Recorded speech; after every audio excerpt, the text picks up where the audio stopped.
करिब 1.5 दशक यता नेपाली अर्थतन्त्रको मेरुदण्ड बन्दै आएको रेमिट्यान्स अर्थात् विप्रेषण आम्दानीमा अझै पनि अत्याधिक निर्भर भइरहँदा अन्य क्षेत्र विकास हुन नसकेको कतिपय अर्थविदहरूले चेतावनी दिँदै आएका छन्। गत केही महिनाका आर्थिक तथ्याङ्क हेर्दा अब त्यसले भविष्यमा पार्न सक्ने समस्याका सङ्केत पनि देखिने उनीहरू बताउँछन्। लगातार बढिरहेको रेमिट्यान्स आम्दानी केही महिना यता अलि खुम्चिएको छ। कोभिड महामारीका कारण विदेश जाने र आउने कामदारहरूको सङ्ख्यामा निकै तलमाथि भइरहेको पनि छ। हुन त त्यो अल्पकालीन ह्रास मात्र हुन सक्छ, तर त्यसले केही महिनामै समष्टिगत अर्थतन्त्रका महत्त्वपूर्ण सूचकहरू धर्मराउन थालिसकेका छन्। गत वर्ष महामारीकै बीच पनि नेपालले कीर्तिमान हुने परिणाममा विप्रेषण आम्दानी गर्यो। असारमा सकिएको उक्त आर्थिक वर्षमा नेपालले 961 अर्ब रुपैयाँ विप्रेषण आम्दानी गरेको थियो। सोही वर्ष देशको कुल राजस्व विप्रेषण आम्दानीकै हाराहारीमा 978 अर्ब रुपैयाँ रह्यो भने कुल आयात 1539 अर्ब रुपैयाँ रह्यो। झण्डै 1400 अर्ब रुपैयाँ बराबरको विदेशी विनियमन सञ्चित त्यतिखेर रहेको थियो भने शोधनान्तर स्थिति वा भुक्तानी सन्तुलन पनि 1.25 अर्बले नाफामा थियो। तर साउन्यता यो आर्थिक वर्षको पहिलो 5 महिनाको तस्बिर भने निकै बेग्लै देखिएको छ। गत वर्षको सोही अवधिको तुलनामा यो 5 महिनामा विप्रेषण आम्दानी 6.8%ले घटेर 388 अर्बमा झर्यो। अनि यही अवधिमा देशमा भित्रिने र बाहिरिने भुक्तानीको सन्तुलन झण्डै 200 अर्बले घाटामा छ भने विदेशी विनियमनको सञ्चिति झरेर 1214 अर्ब पुगेको छ। यही समयमा आयात भने बढेर 838 अर्ब पुगिसकेको छ।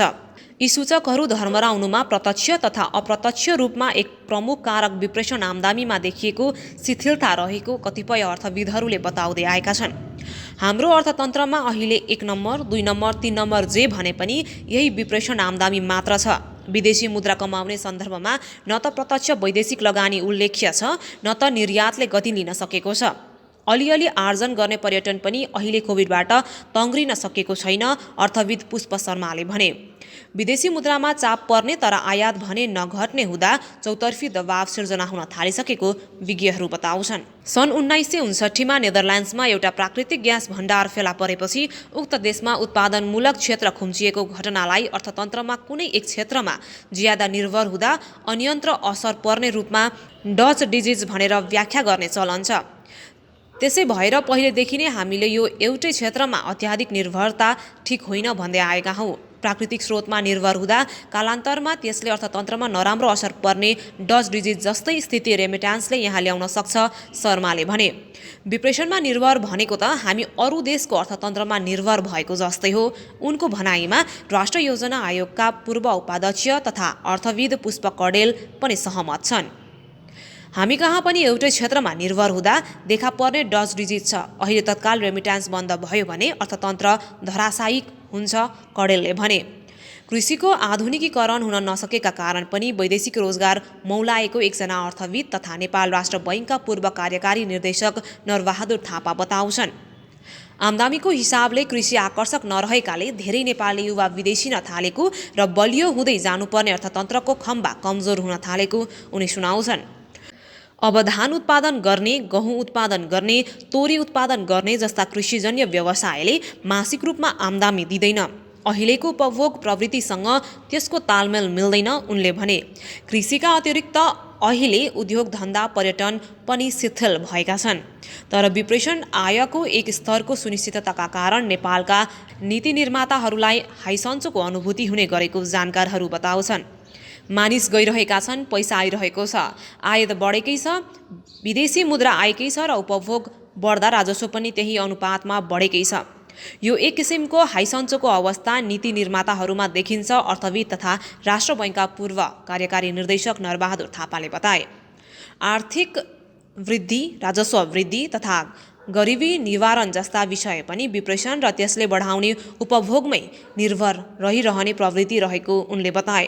1.5 महिना अगाडि नेपाल भ्रमणमा आएका संयुक्त राष्ट्र सङ्घका गरिबी तथा मानवाधिकार विशेषज्ञ ओलिभियर डी सुटरले पनि यस्तै सङ्केत गरेका थिए। जब तपाईँ त्यहाँका सरकारी अधिकारीहरूसँग रोजगारी सृजनाका रणनीतिबारे प्रश्न गर्नुहुन्छ तब उनीहरूबाट तत्काल आउने जवाफ भनेको नेपालीहरूको आप्रवासन र त्यहाँबाट आउने रेमिट्यान्स आम्दानीले घर परिवारलाई भर्थेक हुने अनि त्यसैबाट गरिबीको समस्या सम्बोधन हुने भन्ने छ। तर त्यो दीर्घ समाधान होइन। त्यतिखेर उनले BBC न्युज नेपालसँग कुरा गर्दै भनेका थिए, गरिबीमा आएको 1/4 कमीको श्रेय वैदेशिक रोजगारीलाई मात्र जान्छ र रेमिट्यान्स नहुँदा नेपालमा गरिबी बढ्ने अनुमानहरूले देखाएको छ, सुटरले भनेका थिए। सन् 2017मा मात्रै नेपालको रेमिट्यान्स वैदेशिक सहायता भन्दा 10 गुणा र कुल निर्यात भन्दा 2.5 गुणा बढी थियो। अहिले पनि वैदेशिक रोजगारीमा धेरैभन्दा धेरै युवा पठाउन सक्नुलाई नीति निर्माताहरूले सफलताको सूचक मानिरहेका छन्।